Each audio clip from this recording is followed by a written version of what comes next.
answer it. Okay, how's that? She says it's 4 because I feel like.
Okay, when I touch mic one on camera, should I read it at zero still? Okay. Oh, thank you.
Hey, good morning, everyone.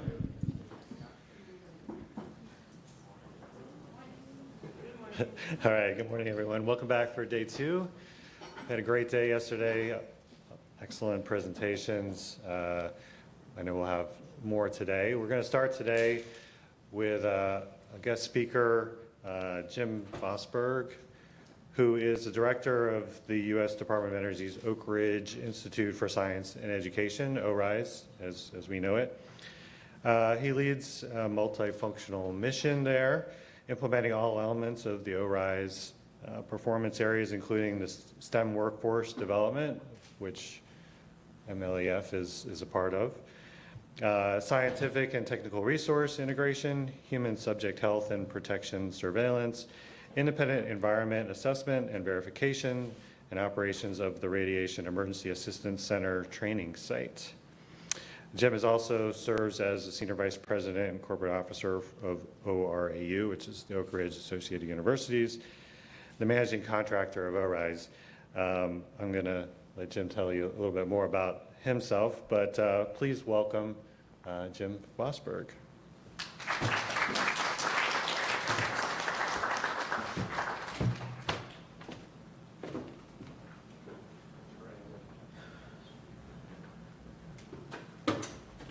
Good morning. I don't normally stand behind a podium, but I'm going to do it today because I know we're telebroadcasting. Are you all awake? I see, okay. I see a lot of coffee. That's good. That's good. Welcome. I've just got a few things to say, basically, and then we'll get on with the real stuff. But how many in here are college sophomores? Show of hands. I see 2. That's it? Just 2 of you? And how, 3? Do you mean like rising or Yeah, just completed? either one. Are you going to be a lawyer? That's a great question. Around, how about grad students? Graduate students, anyway? Couple, 2 or 3, so everybody else is somewhere in between there, right? Okay, very good. As Alan said, I am Jim Vosberg, the director of ORISE, as we call it. It is a Department of Energy asset, very large program that supports like EM and national security and science and so on and so forth. So this is part of the Office of Science program, extremely important. We do quite a few of them.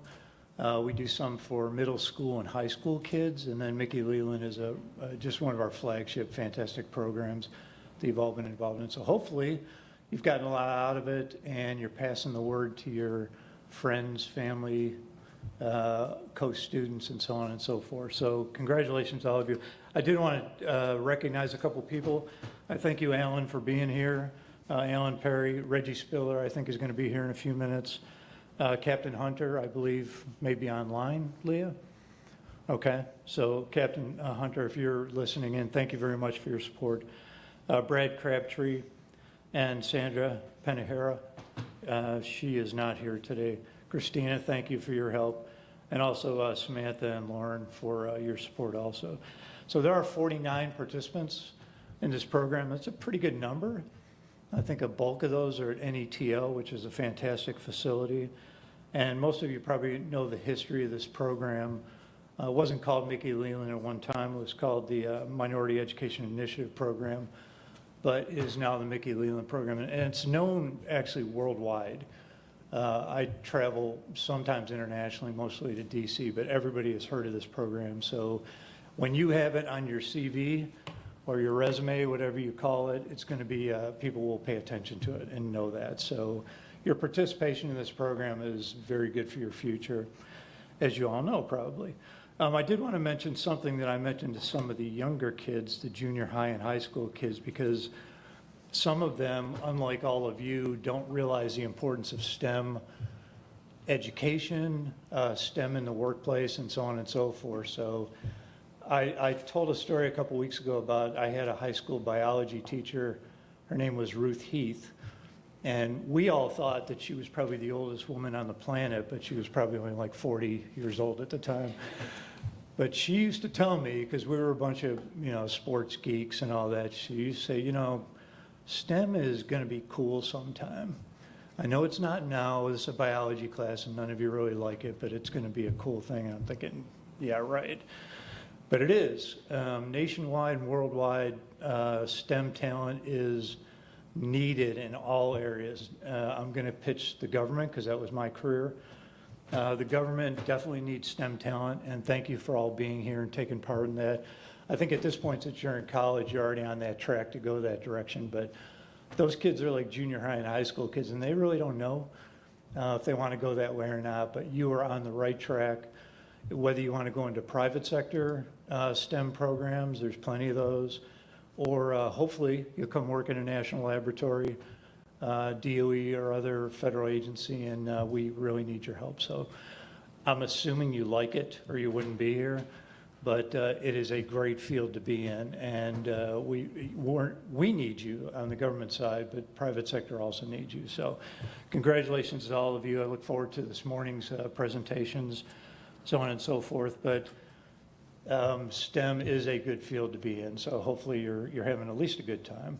If you're not enjoying STEM, then maybe look somewhere else, but if you still like it, and I'm assuming you do because you're in this program, stick with it. It's a great field, and it's socially acceptable right now, unlike when I was your age.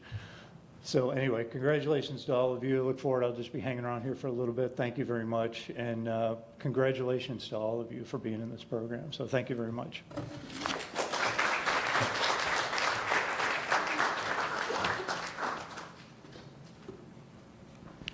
I would like to welcome now to the stage. I definitely need some coffee. Alexis Westwood.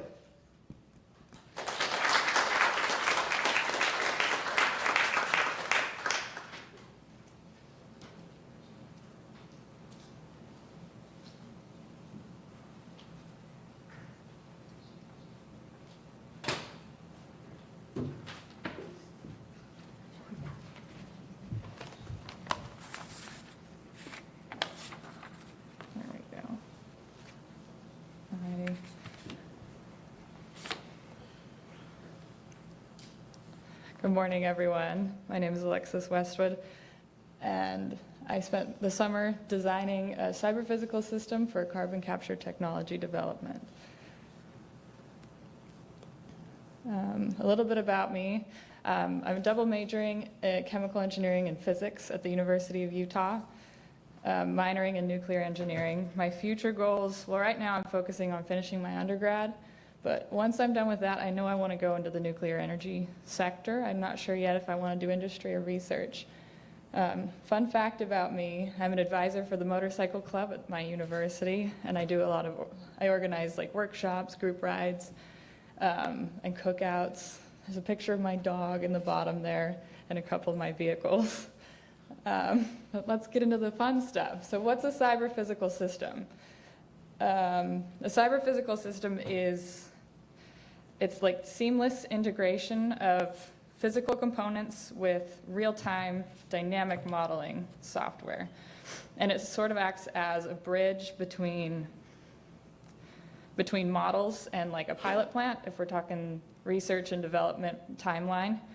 And it's there to sort of de-risk the process. It offers a little bit more flexibility because the software components offer flexibility, but the hardware can offer accuracy, and so you have a little bit of both, like best of both worlds.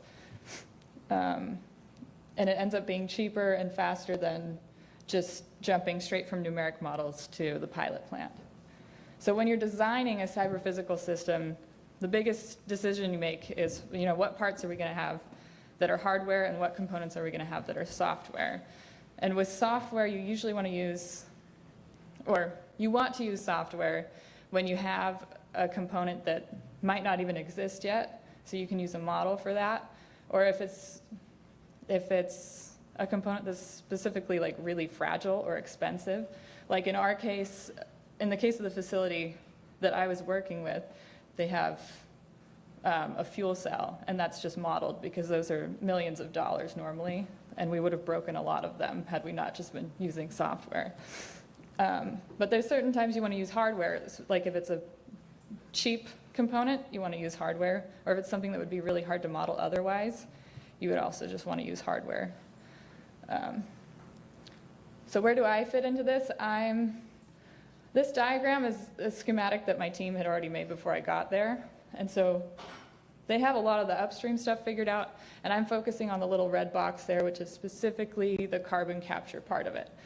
And the goal of my project is to decide, you know, which carbon capture technologies we're going to be studying, and also of those processes, what components are going to be hardware and what components are going to end up being software. So this is my literature review. There are a few technologies that I ruled out pretty early on, like the solid adsorber technology. We realized it's going to be pretty hard to model solid recirculation in the system, so we ruled that one out pretty quick. And oxycombustion and the water gas shift membranes are both technologies that would end up, we would have to change a lot of the upstream processes, and that's not really what we wanted to do. So I ended up focusing on solvent-based carbon capture methods and membrane-based carbon capture methods. And so my next step was to actually design these processes, and I started with the solvent model. And I'm using Epsilon Professional for these simulations. The Epsilon program had a built-in solvent-based method, and I used that. I just had to tweak it a little bit to make it so I could fit it onto any flue gas stream. So I tweaked it a little bit, and I was able to get it to run, but it took about 5 to 10 minutes to converge every time I ran it. And for a cyber-physical system, it needs to converge a lot faster than that because it just needs to be working in real time. And so with this one, we decided that it's probably going to end up having a lot of components that are hardware to ease the burden on the modeling software. And the next one I modeled was a membrane-based carbon capture technology. This one, the picture on the left is the process that I was trying to make, and the picture on the right is what I ended up making in Epsilon. The biggest issue I ran into is the Epsilon doesn't have a built-in membrane, and so I had to sort of mimic one. And so I have, I don't know, oh, I have a pointer. There we go. So I have a selective splitter here that it sort of mimics the separation of the membrane, but the selective splitter doesn't account for, there's going to be a big pressure drop over the membrane because the permeate stream has a lot lower pressure. And so to imitate the pressure drop, I have a pipe. Oh my goodness. I have a piping component that imitates that pressure drop. And the selective splitter works for the most part, but it has a fixed separation rate. Membranes, the separation rate is a function of the partial pressure drop across the membrane. And so this model wasn't quite complex enough to accurately model a membrane process. So I ran out of time to actually make a real membrane model, but I did collect all the equations that I would need. So this is future work. I'm not going to go into the equations, but this is sort of what I would need to integrate into the Epsilon process to make it more accurate. And so, yeah, the conclusions, I ended up ruling out a lot of the technologies. I narrowed it down to 2 technologies that we're going to work with.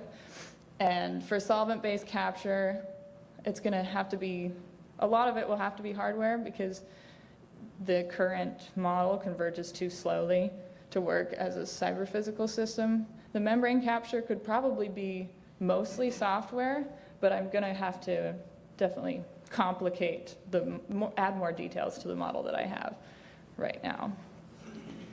And I learned a lot over this summer.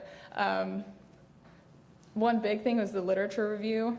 It doesn't seem very important, and then you actually get into the work and you realize that your literature review was not as detailed as it should have been, so you end up going back, and there's a lot of going back in my process. I was also really happy to get experience in process engineering and design because I'm going into a couple classes next semester about that, and I'm going to have a little bit under my belt now. I also learned the new modeling software, and I learned a lot about carbon capture technology. And I definitely got to apply a lot of my coursework to the real world, which was exciting. And yeah, that's everything.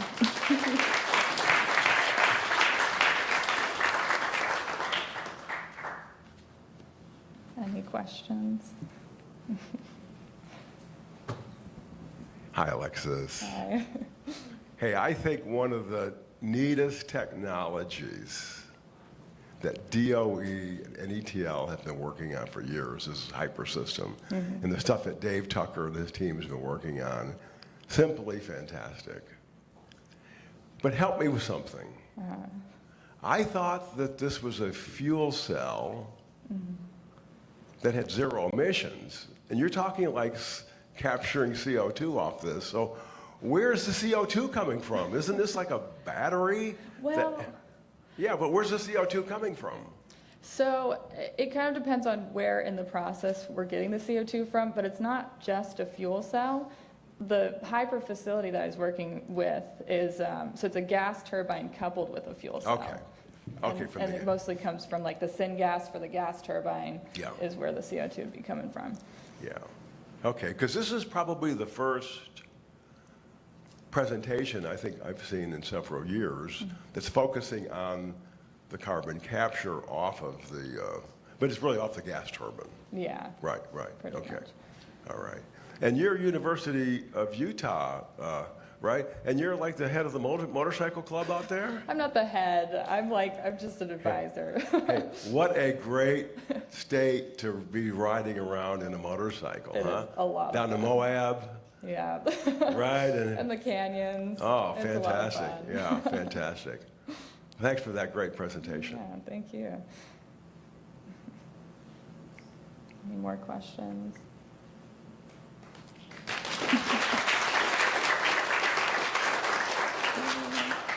And I'll introduce, next up is Thomas Bernard, also on the Hyper team.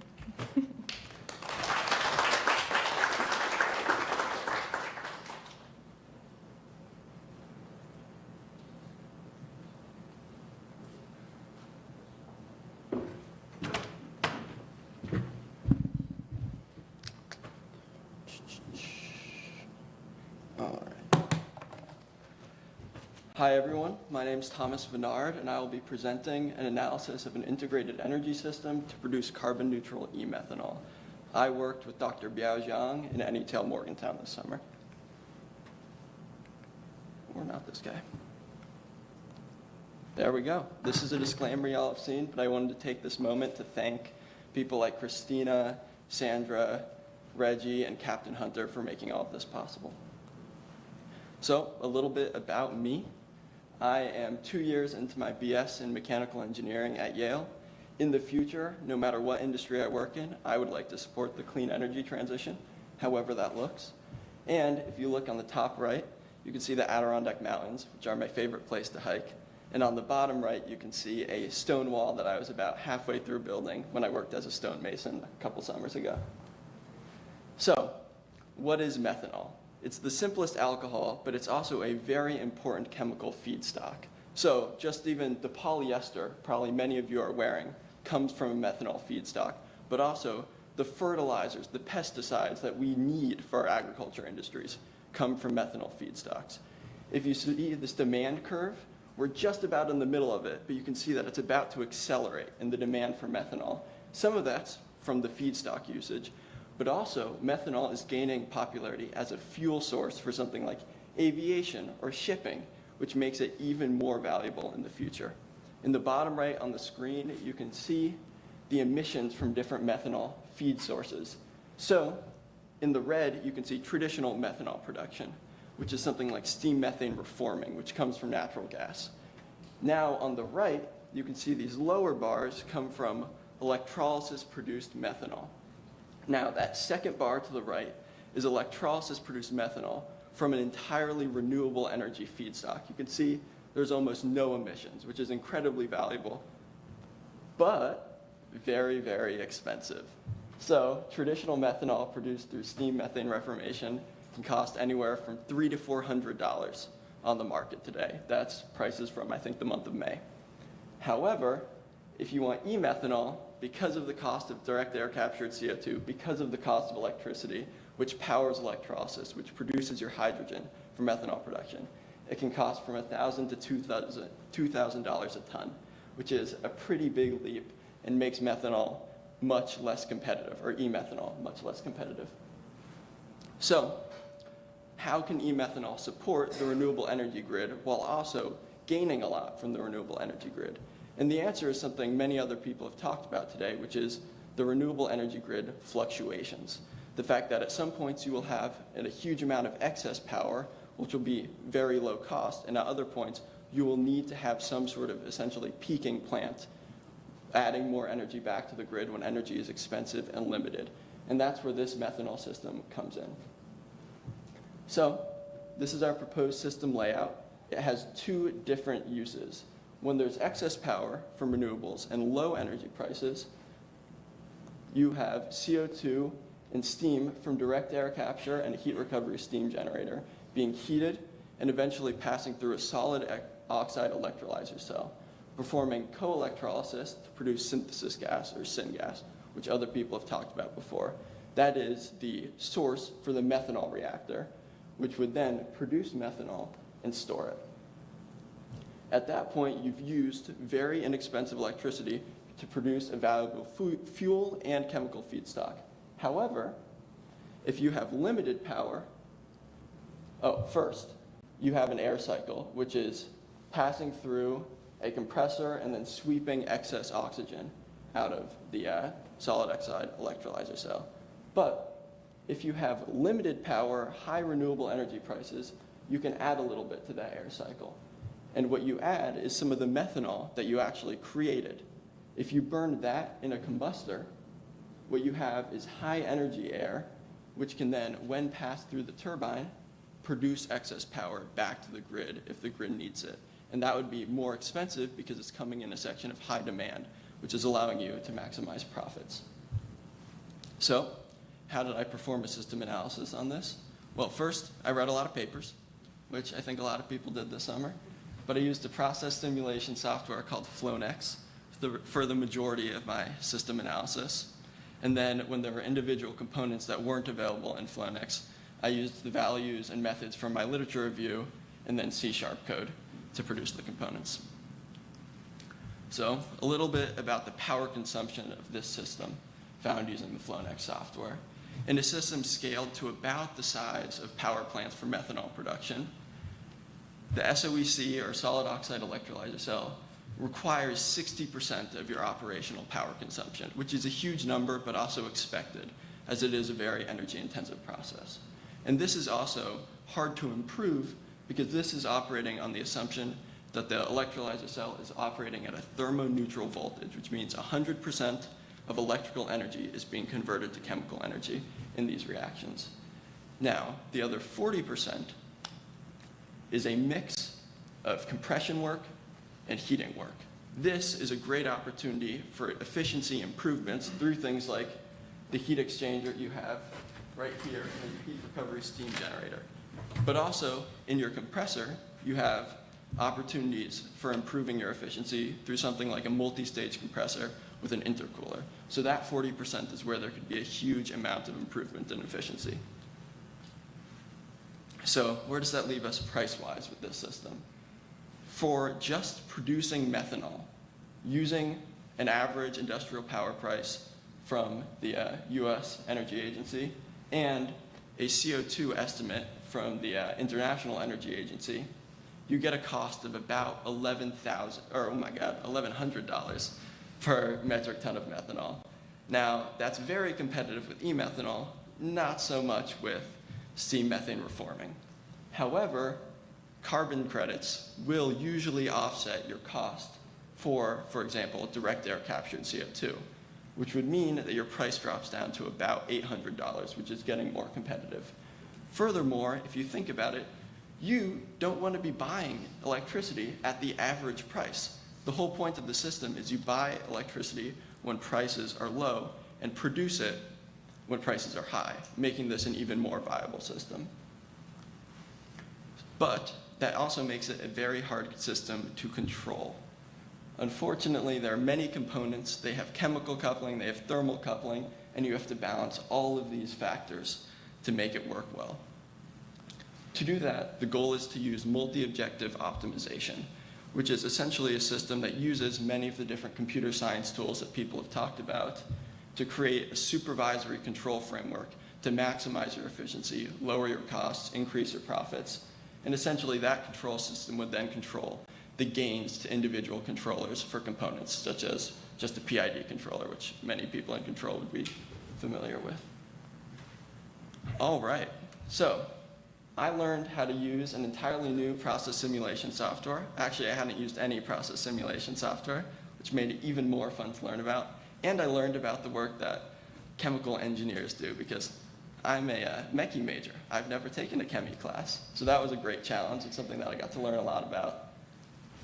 But I also got to work with an amazing team. So I'd like to thank the Hyper team, which is my mentor, Dr. Biao Zhang, as well as Dave Tucker, Nana Joe, and Farida Haroon, as well as Bernardo Restrepo, who joined us for the summer, for making Morgantown a very welcoming place and teaching me a lot.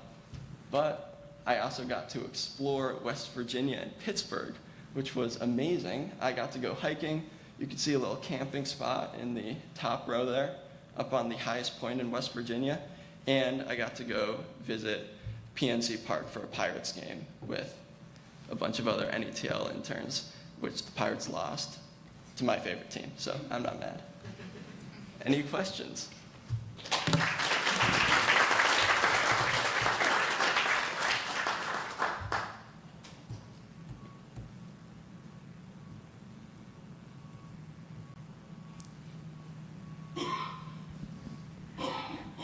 Very, very good presentation, Tom. You were fortunate to work with Dr. Zhang. That is like the top guy in the world when it comes to hybrid power systems, right? And what you're really talking about is the power of integrating and using hybrid power systems.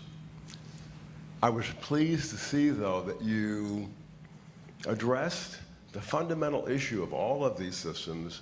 It's like, you know, how can it be competitive? Mm-hmm. I'm pleased to see that you brought the whole idea of the carbon credits into the mix. And one of the great things about government is government can provide incentives for technologies that may not be that economic now, but you combine something like with a carbon credit, it really, really works. The stuff you're talking about doing is just one of many paths to get us to net zero.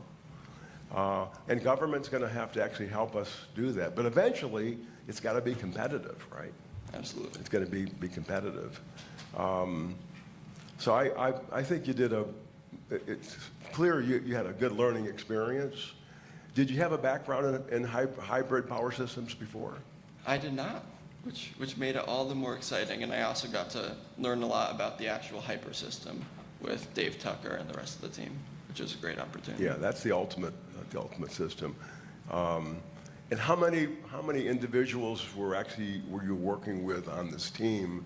Usually it's a big group. It was a smaller group on this specific project.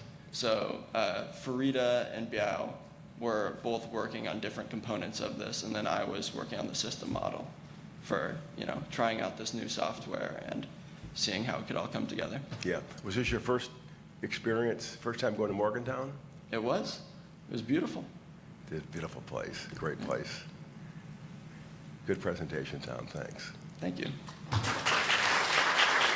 All right. Next up is Cindy Rubio Carrillo, who is also in Morgantown this summer.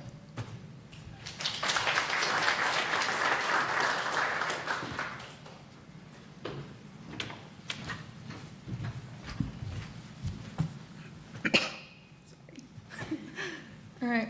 Hello, guys. My name is Cindy Rubio Carrillo, and my project is sorry. optimization of catalysts using machine learning, methane dehydroaromatization. A little bit about me is I go to Kapolei Pomona, and I'm majoring in chemical engineering, also minoring in material science engineering. I'll be graduating in spring 2025, and at the end of this internship, I'll be having a new kitten back at home. All right, to start off is that we all know that methane is the primary component of natural gas, and it's 80 times stronger greenhouse gas than carbon dioxide. So one of the conventional methods that we use to deal a large abundance of methane is through a process called gas flaring, which burned about 150 billion meters cubic of methane per year and generated about 400 million tons of carbon dioxide. Therefore, a lot of scientists and researchers have been looking for an alternative solution, and that is methane dehydroaromatization, which allows the conversion of methane to form benzene. And even though that this will help reduce the carbon emissions in our environment, benzene can also be commercialized to other chemical industries, which is why a lot of scientists have been favoring this reaction since 1993. However, there has been a lot of challenges when it comes to this MDA reaction. For one, it's very thermodynamically limited, which means that it operates at high temperatures at 700 degrees Celsius, therefore consumes a lot of high energy. And another challenge is the formation of coke, which can result rapid catalyst deactivation. And to further clarify, if you see the temperature plot against the methane conversion that we see, the black line represents the coke formation, and the red line represents the benzene formation, and the blue line represents the ethylene formation. That's all happening, that can potentially happen in the MDA reaction.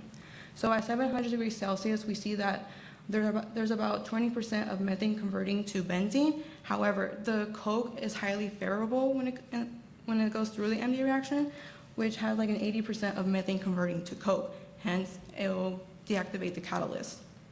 And another challenge is the selectivity of benzene is very limited. As was discussed, coke is highly favorable, which is another problem. And therefore, a lot of scientists have been trying to improve this MDA reaction, so it's still being researched and trying to help improve it. All right. So the MDA reaction is driven by a catalyst, and the most widely used catalyst is molybdenum, MO, in which essentially what it does, it helps activate the methane to form benzene. And how it exactly does that is that if you see the picture from the right here, the green structure is the zeolite structure. So therefore what it does is that when MO is reduced to MO carbides, it's dispersed thoroughly within the zeolite pores or channels, and that's where it activates methane to form benzene. However, if the MO carbides are on the external surface of the zeolite, that's where it forms coke, and coke essentially blocks the pores of the zeolite channels, preventing the catalyst from dispersing within the pores, hence catalyst deactivation.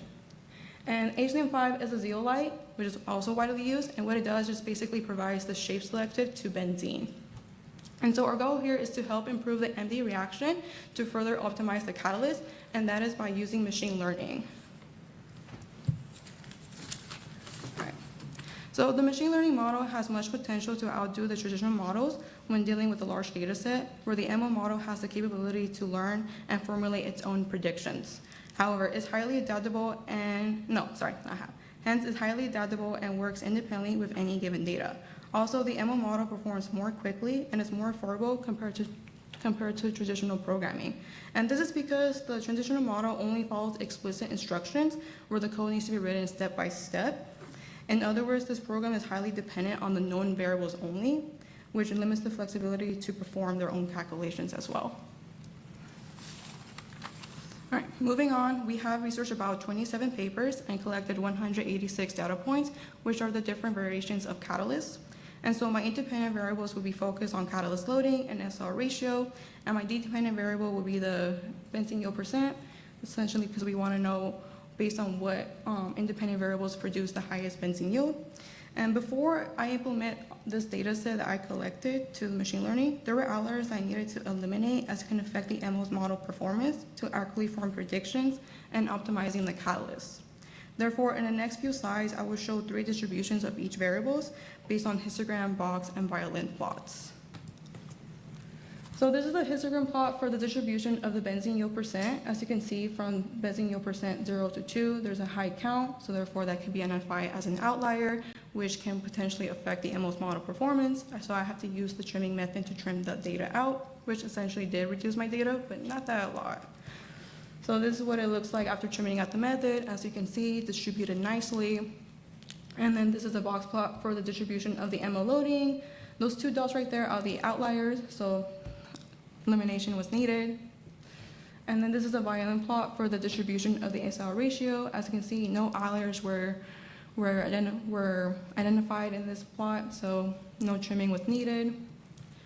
To make a quick note, this is a histogram plot for the SR ratio. The SR ratio that's close to 0, that's circled in red, is associated with another zeolite, HCM22.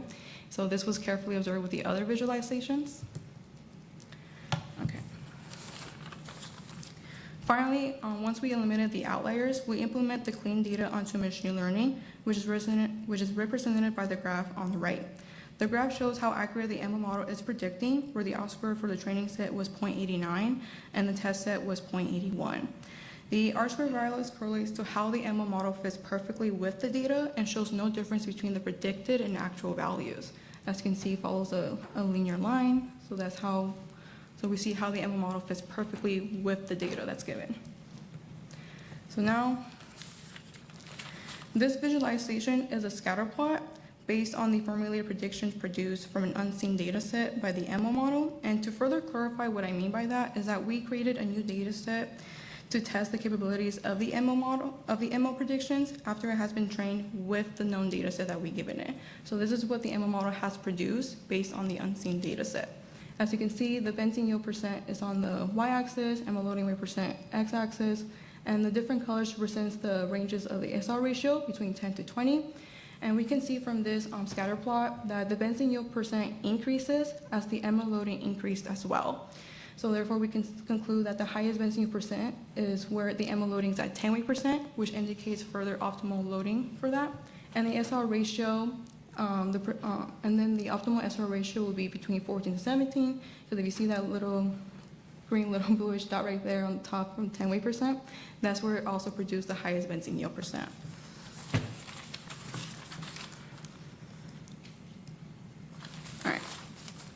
So this visualization is known as a sunburst chart that allows the user to interact with the visual as to observe different variations of the catalyst from how it was prepared and the conditions applied. So as you can see, the video is how you would interact the model, and the colors represents like at what range is the benzene yield percent is at. So as you can see, only one catalyst had the highest benzene yield percent, and it's in yellow, and that's by adding a secondary metal, which is potassium, to the catalyst. So from this conclusion, we can further say that adding a secondary metal can further improve the MD reaction by just adding potassium. Okay, in conclusion, the MO loading, the catalyst optimization for the MO loading is 10%, and the SL ratio is between 14 to 17. And based on the sunburst chart that we all have seen, that adding a secondary metal, potassium, can further improve the MD reaction with a benzene yield percent of 14. And the reaction conditions can still be further optimized, which is what the next presenter, she was going to be discussing. And the values produced by the ML are only theoretical and can only be confirmed through experimentation. And as we all seen, the ML model displayed a high performance despite with a small data set. And I want to give a time to thank everybody who has helped me along with this project, and for the NETL who provided this opportunity. It was my first time learning machine learning, and that's it.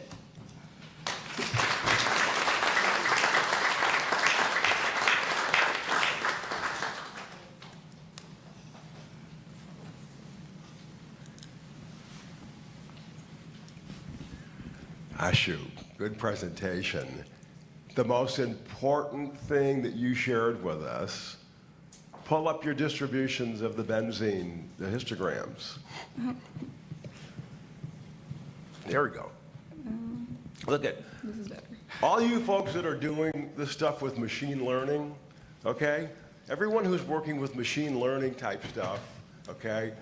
Everybody's dealing with a matrix of data, right? It's all a matrix. Who was the presentation that I asked the question yesterday about? Yeah, right. Everybody's dealing with a matrix. You know, on one side of the matrix, you have the numbers of samples, right? And on the top, you have the variables. That's called the N by P matrix, okay? Yesterday we heard someone had 24 variables across the top, and he had 1,000 samples. And what he determined was that he could get rid of like 3/4 of the variables and still get a pretty good R-squared. Everybody's interested in R-squared. What's the best fit of the data, okay? But now here's the key. Go back one slide to show me the distribution. There we go. The most important thing that you can do to improve your R-squared, you have to look at the distribution of how the variables are distributed. Here on the right, on the left, we have it's bimodal, okay? On the right, it's more normal, okay? And if you want to really improve your R-squared, if you want to really say, I'm going to predict this and I'm going to get it above 85%, you have to normalize the data. You have to take this distribution that may be skewed and you got to normalize it, okay? If you do that, it's a physical process. You will get better R-squares. And sometimes you end up dropping variables. You know? Show us the other distribution. You had another histogram up there. Yeah, the bend. There we go. You have some outliers, okay? There's the SI-AL ratio, you know? And so sometimes you end up like clipping some of those things off to get a better R-squared, okay? So the most powerful thing that you showed us, it's not the results, it was the method that you got there. And you did this with the distribution. This is like very, very powerful stuff. And you know what they used to call machine learning back when I was in graduate school? They called it principal components analysis, cluster analysis. It's just, you know, it's the same stuff, but you got to go through the process of cleaning. And it begins with the distribution. So I'm really happy Thank you. that you showed us the distributions. That was the most important thing. Thanks. Thanks for letting me take the time to share that with you, okay?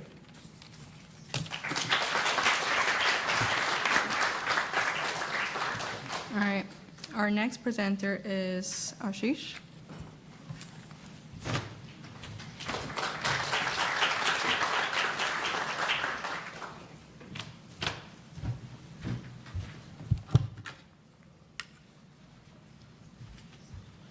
Okay, so my name is Ashish. I worked on a very similar project to Cindy. We're optimizing reaction conditions for methane dehydroaromatization using machine learning. First, a little bit about me. I am a rising junior computer science major at the Georgia Institute of Technology. There I'm a member of the Friendly Cities Lab, where I do data visualization for political reporting. And I'm generally interested in data analytics and visualization. So, an introduction. Cindy already went through this very thoroughly, so we're going to go through it quickly. To start, methane. It's a really abundant and environmentally impactful natural gas. It forms over 70% of our natural gas reserves and has a greenhouse gas emission rate 28 times that of carbon dioxide. So this is a problem, and the primary use we have for methane industrially is methane flaring, in which methane is combined with oxygen to form carbon dioxide, water, and some energy. And methane flaring is normally done because there are no more efficient and more useful alternatives. And this is where we're going to introduce methane dehydroaromatization, or MDA. In the MDA reaction, methane, in the presence of a catalyst, is converted into high-value aromatic compounds like benzene and hydrogen gas. The problem with MDA is it's highly inefficient even with good catalysts, and so our goal is to optimize catalysts for the MDA reaction. So our primary catalyst is molybdenum-loaded ZSM5. We use ZSM5 because it is a zeolite that's very stable and has a structure made up of these 10-member rings shown in the circles here. that are very good for shape-selective processes, like the formation of aromatic compounds. We use molybdenum, like Cindy said, to load the catalyst with active sites for the reaction to take place. Now, the molybdenum-loaded ZSM5 catalyst has a number of challenges. The first, as we've shown in this graph over here, is that there is low benzene selectivity even at high temperatures. And those high temperatures are a cost requirement for the industrial efficiency of this catalyst. The second problem is coking. Coking is a process in which carbon is deposited on the surface of the catalyst, bonding with the molybdenum carbide species, and also when it's dispersed through the pores of the catalyst and disfigures and deactivates it. This is one of our biggest problems in the efficiency of this reaction on industrial scales. We also have a very incomplete understanding of the system. We've been studying this catalyst for about 30 years, and we still don't really know all of the different features that go into this reaction. And that's one of the problems for our approach. So if we want to optimize this catalyst, one of the primary ways to do that is simulation design. And the problem with simulation design is that we don't understand enough about the features of the system, and we don't know enough about how this catalytic system works overall. We also can't use a single experiment to optimize this reaction. There are just far too many individual features that have large impacts on benzene selectivity to have a single experiment optimize the reaction. An experiment can give us more data for simulations, for statistical analysis, and give us a better understanding of the system for simulation design, but it cannot optimize the reaction. Therefore, we decided to go for the path of statistical analysis, specifically machine learning, because of its ability to adapt to large data sets with many features. So the number of sources is a little off from Cindy's, but we collected around 26 papers and 182 data points. You can see some of these data points distributed on different feature axes there. And each data point had independent variables that fell into large categories. First, the catalyst identity, so what's the catalyst, what's the zeolite base, all of that information. The preparation of the catalyst, reaction qualities, so what's the temperature of the system and so forth, and dependent variables. Here, I had two dependent variables. The first was benzene yield, which is shown in its distribution here. And the second is deactivation rate, which is something we want to minimize in this reaction. Our second step was data exploration. We wanted to do data exploration to understand the features, to understand what is going on in the system and what's going on in this data set. And we also wanted to do data exploration to identify features with high variation. We wanted to find out where the gaps in our knowledge are so that we can contextualize our results. We can also tell what we need to know more of in future experiments and what results may or may not be accurate. To do this, we used a number of visualization tools. We used histograms and box plots to look at the distribution of the data. We used scatterplots to look at commonalities between two different features in the data set. And we used pair plots and parallel coordinate plots, like the one on the right over here, to look at correlations between multiple features in the data set, and especially how they affected benzene yield and interacted with categorical data. The final step of our process was data analysis. So to do data analysis, we first had to clean the data. This involved one-hot encoding of the categorical data, removing columns that were primarily null values, combining columns that had strong correlations with each other, and so on. Then we split the data into a training sample and a test sample with a 4:1 ratio, and trained a random forest regressor on our training sample. We got an R-squared of about 0.91, which is fairly accurate. And when tested on our test sample, we got an R-square of 0.81, which is also fairly accurate. You can see those on this graph right here, by the way. We then ran two feature importance models. These two models have different pros and cons, and that's why we ranked both of them, and used the different results from those models to contextualize each other's results. We ran an RF Gini importances model, which is based on our random forest regressor, and a ridge CV model. From our feature importances model, we found a number of key features, namely the silicon to aluminum ratio of the catalyst seemed important. The molybdenum loading was important, and the micropore surface area, which is also highly correlated with the micropore volume. For the feature importances for the reaction, we found that reaction temperature was by far the most important factor, but pretreatments and regeneration treatments were also strong factors. Once we had these ideal features, it was time to get our ideal conditions. Our ideal catalyst conditions, as discovered from these graphs and some statistical analyses in Python, were a silicon to aluminum ratio of around 17, but generally in the range of 15 to 20.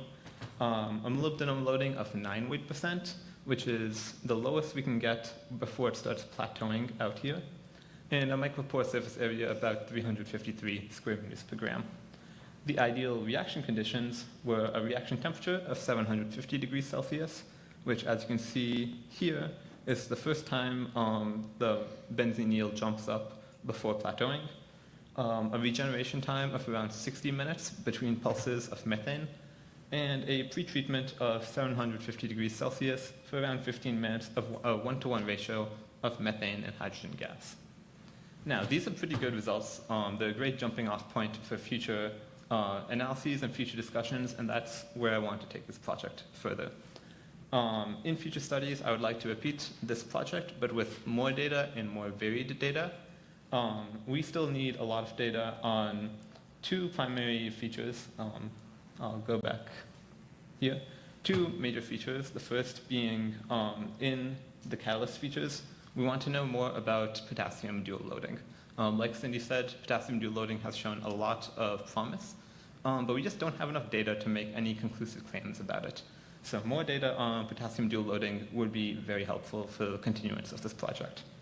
The second thing is that we know in terms of reaction conditions that the methane feed rate is highly important to benzene yield. And our data didn't really show that because we didn't have a lot of information on methane feed rate from the literature we sampled. Some more information on methane feed rate as it involves benzene yield percentage would be very helpful. And generally, we just want more data to make more conclusive claims. The second thing we want to do with the study is to run actual experiments in the lab of these ideal conditions that we found theoretically. These ideal conditions are all theoretical. We don't know if there actually are the ideal conditions for this reaction. And so we want to run these conditions in the lab, see if our benzene yield actually increases under these conditions, or if these conditions are flukes of the data and not actually the correct ones. And that's our project. For my acknowledgements, I would like to acknowledge my DOE mentors, Dr. Dutta, Dr. Konitska, and Dr. Treherne. I'd also like to acknowledge my co-intern, Cindy, and the whole reaction engineering team. Are there any questions?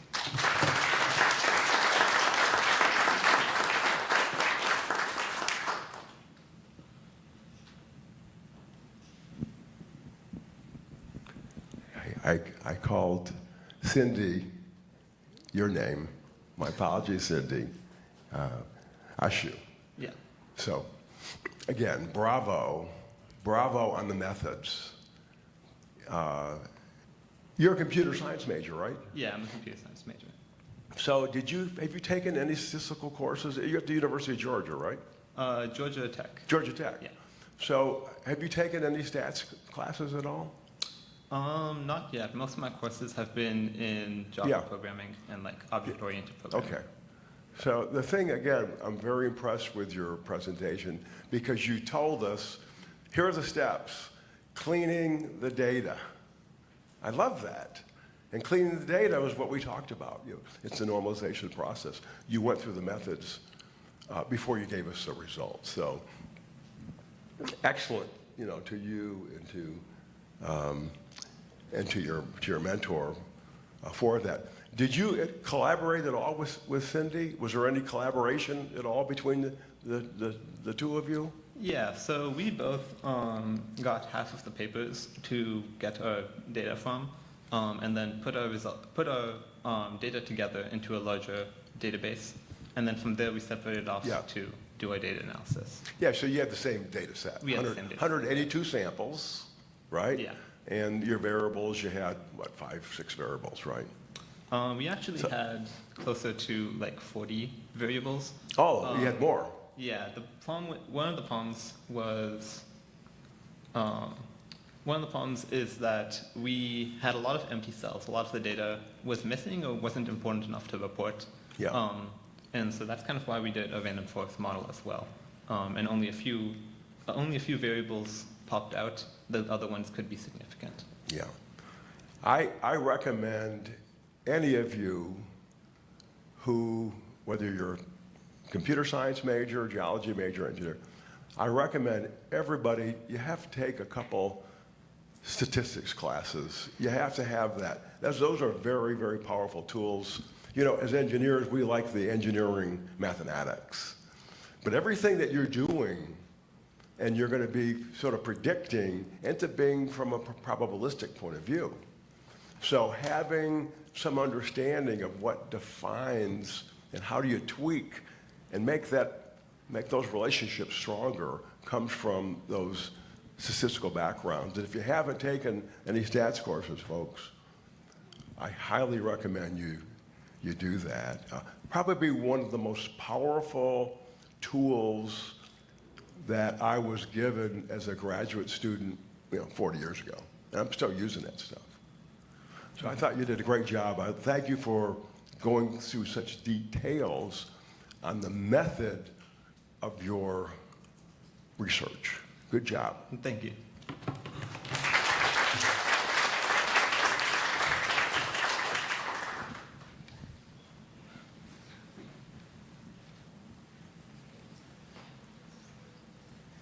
So thank you to our morning presenters. We are going to take a break now, and then we'll also have our MLEF bingo. So if you're interested in participating, we'll still have a short break while we set everything up. In about 5 minutes, we'll get started with our game.